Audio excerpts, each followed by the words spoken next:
Okay. Thank you for joining us today for our Stay Connected webinar here at the end of the school year. Our last one as we're winding down the school year.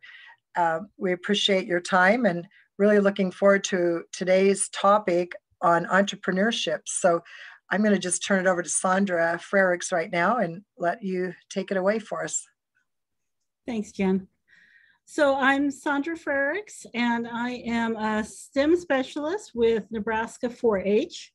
And I am here today to talk a little bit about some things that we have planned coming up for the after-school conference that will be September 16th in Kearney. One of the things that we want to do at this conference is have a youth entrepreneur marketplace. And really for that to be successful, we're going to need to get help from after-school programs. And that's what we're going to be talking about today, some of the resources specifically that 4-H has available to support you in having entrepreneurship as part of your summer programming or fall next year. And before I start with that, I want to talk a little bit about all the resources that are available from Nebraska Extension, and then we're going to go more into the entrepreneurship resources. I know that a lot of the after-school programs across our state are familiar with Nebraska 4-H, but we're only one of 9 program areas in Extension that can help support your after-school program. So we wanted to share a little bit about some of those other areas. Nebraska Extension's mission is to engage with Nebraskans wherever they are, connecting them with the resources, research, and innovation of the University of Nebraska. And that's what we're going to be doing today, really sharing with you some of these resources that are available for after-school programming. And Extension is unique because we are the only organization that brings these resources from the university to every county in the state. And we have such a wide range of resources that are available. Each year we impact and connect with more than 1.9 million Nebraskans. And we have Extension offices and research centers all across the state that can help you in your work and also in other areas of your life. And partnerships are what makes Nebraska Extension and Nebraska 4-H look different in every community. So we know there's a lot of different ways different people partner with our organization. I work with a lot of people in 4-H that are working in after-school programs, but our food, nutrition, and health educators and our early childhood team also have resources that are important in after-school programming and staff development. And related to the conversation we're going to have today around entrepreneurship, the Rural Prosperity Nebraska team is committed to helping Nebraska's rural communities thrive. And they have a lot of resources for community development and promoting local entrepreneurship in our state. And I'll share some resources in the chat when we're finished today, but you can just go to food.unl.edu to find the food, nutrition, and health resources. Child.unl.edu takes you to our early childhood team, and Rural Prosperity NE.unl.edu takes you to the Rural Prosperity Network. And all of them have resources that are worth checking out and finding out what's available in your community. One of the things I'm very proud of about Nebraska 4-H is that 1 in 3 age-eligible youth in Nebraska are involved in 4-H. And that age-eligible youth means that those are children in kindergarten through 12th grade. 1 in 3 of our school-age children is involved in Nebraska 4-H. And some of those youth are reached through 4-H clubs or projects, school enrichment experiences, ag festivals, or local workshops in their county, or many more programs. but many of them, their first experience with 4-H is in their after-school programs. So we're very happy to have the close partnerships we have with after-school programs all across the state to bring these 4-H resources to youth. And we're looking forward to working with you to help prepare youth for the marketplace in September. And I'm going to share the tech box as a specific resource that you can use in your programming, and then also some of the programs that are available from our website. The tech box, Tinker, Explore, Create is what it stands for, is a hands-on curriculum that is great for youth in elementary or middle school. It was created for out-of-school time programs by the Youth Entrepreneurship and Business Opportunities team within Nebraska Extension. And when you order a tech box, which you can order from our website, it comes with the curriculum and some of the supplies that you're going to need to get your kids started in having an entrepreneurship experience. The tech box has 4 lessons, and as they move through those 4 sessions, youth learn about entrepreneurship, they learn about themselves. The experience is designed to help youth build positive relationships and develop their creativity. The products that they design in this program are games or activities that they can do with their peers, which means it's really easy to enhance the tech box experience with additional supplies that you already have in your after school program. So there's some supplies in there, some craft supplies and some games, some supplies for creating games, but you can add to that different types of balls, basketballs or Nerf balls that you have in your program, jump ropes, hula hoops, or any art supplies, and really make it a much more rich experience. You don't have to add any of those things, but it can help foster a higher level of creativity if you enhance it with the same sort of program supplies that you're already using.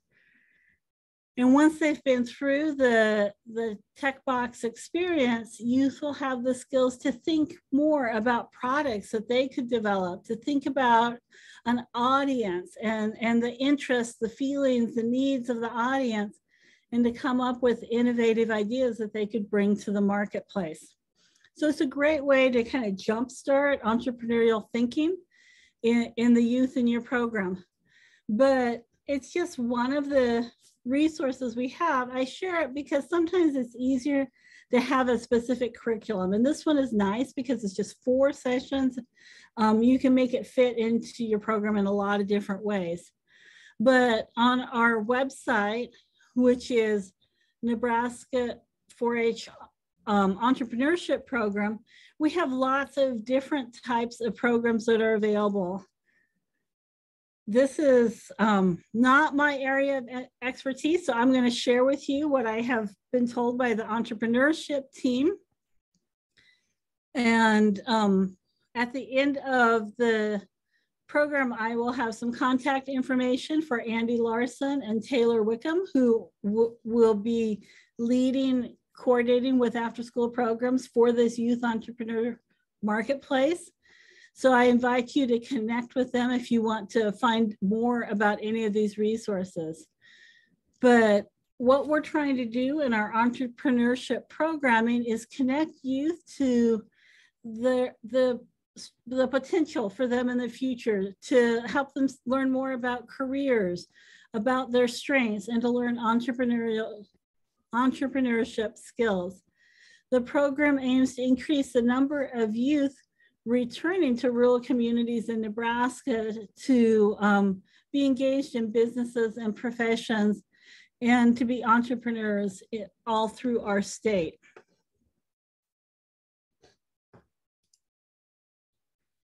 The Youth Entrepreneurship and Business Opportunities Framework, which is what we have here, shows how we have different opportunities for different audiences across the state, but everyone in Nebraska has the opportunity to engage in entrepreneurial experiences from elementary through high school.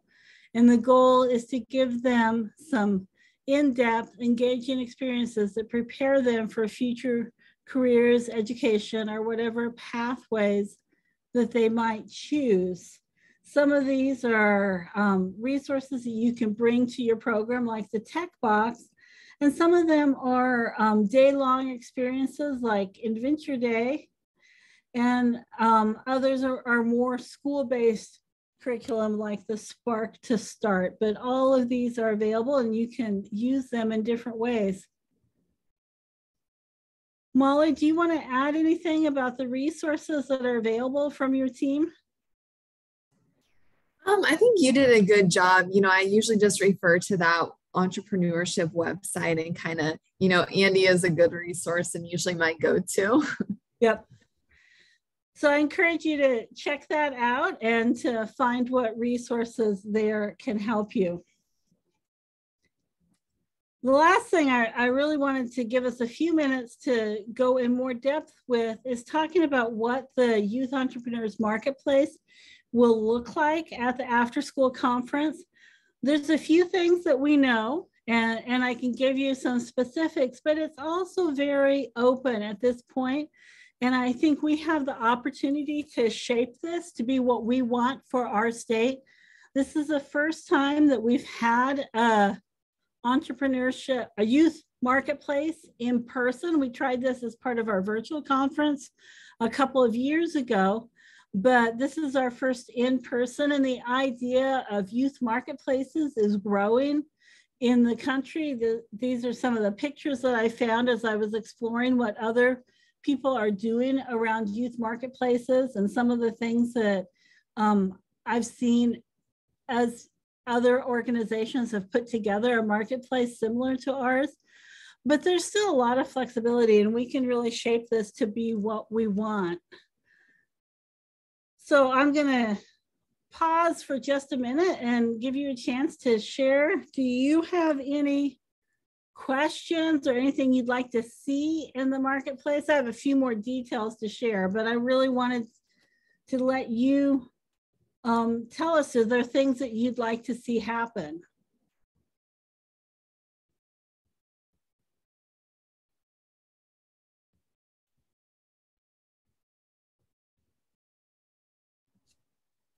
Saundra, do you have any other, and maybe you're going to cover this, but details about how after school or summer programs that wanted to get involved, like what would be their first step or next step, or how far along in the process would they need to be if they had students that wanted to participate in the marketplace in September?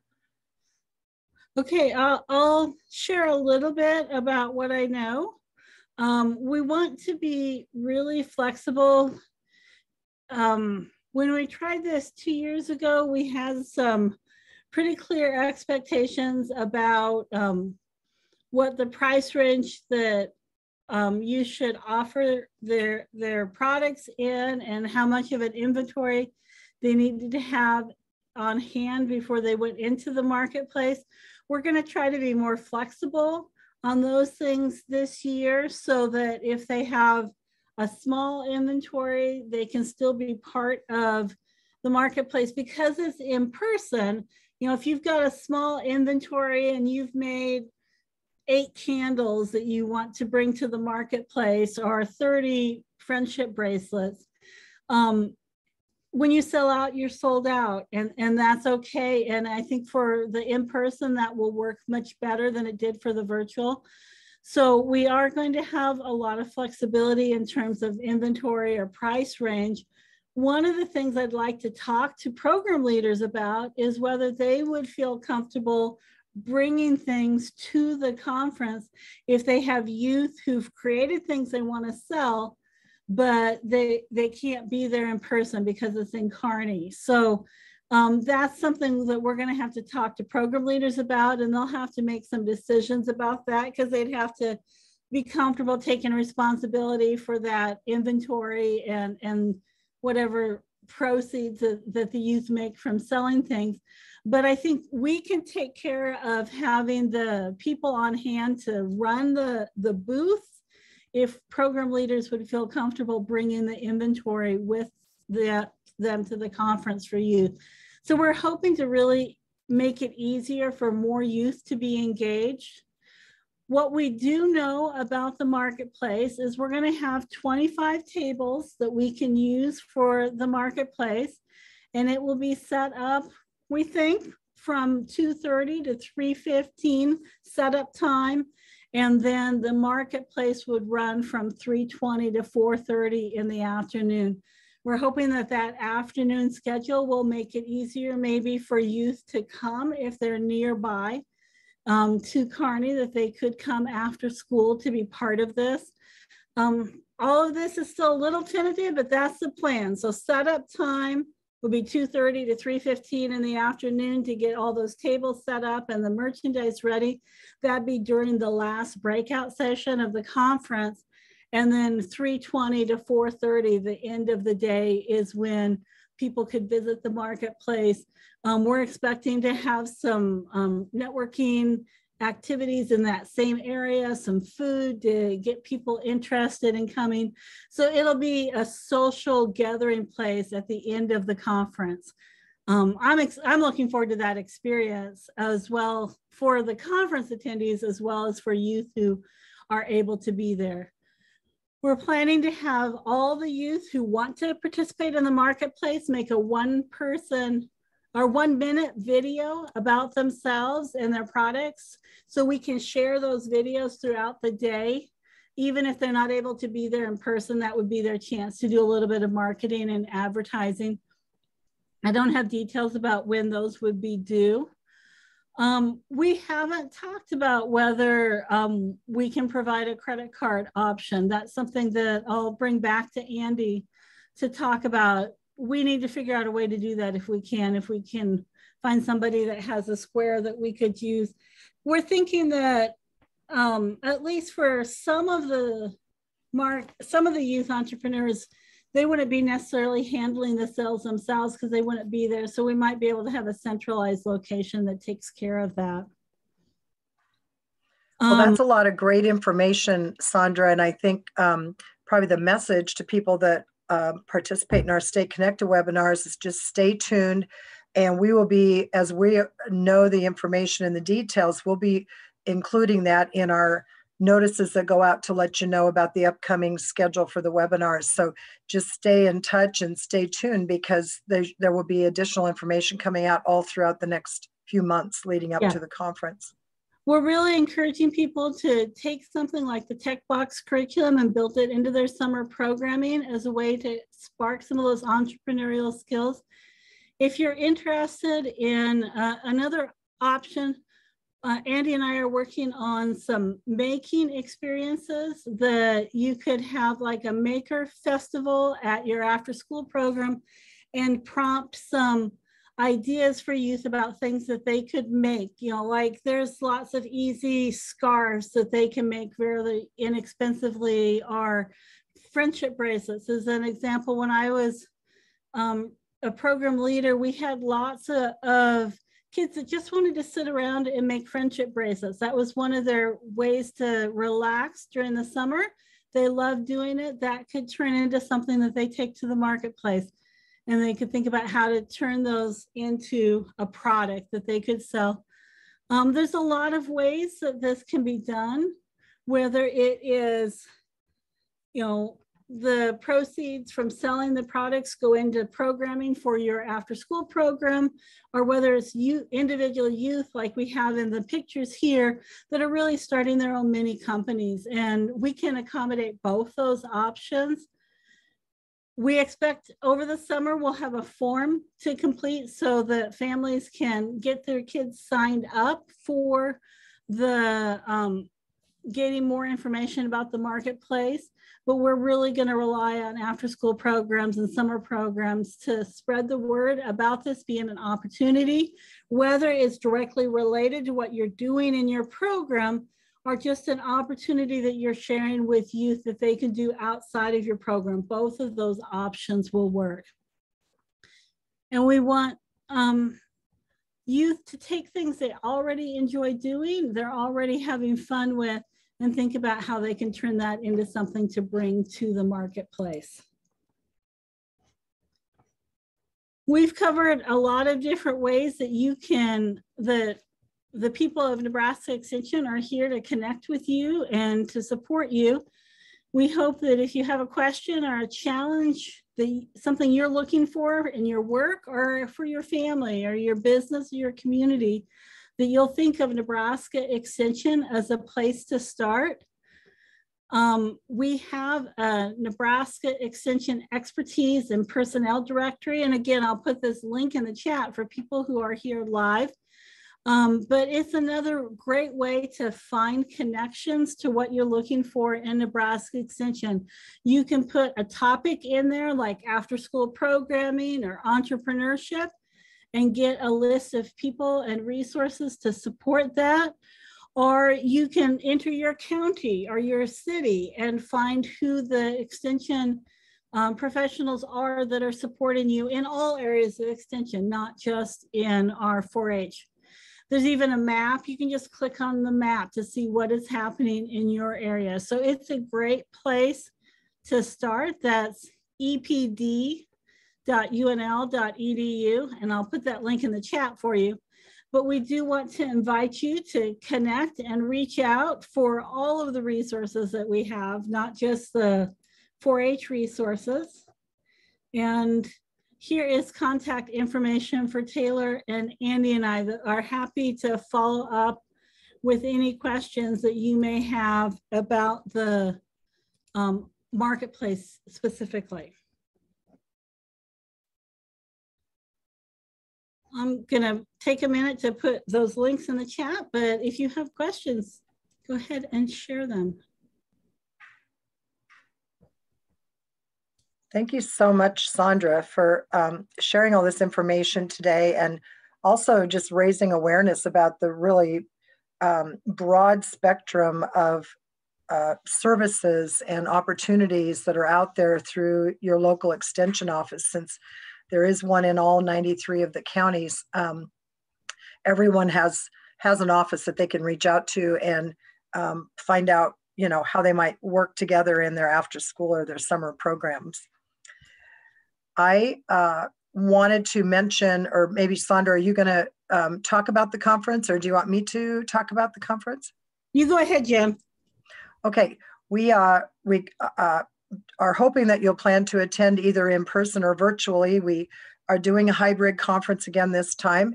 We will be in Kearney, September 16th. And if you choose to come in person, the registration will be $80.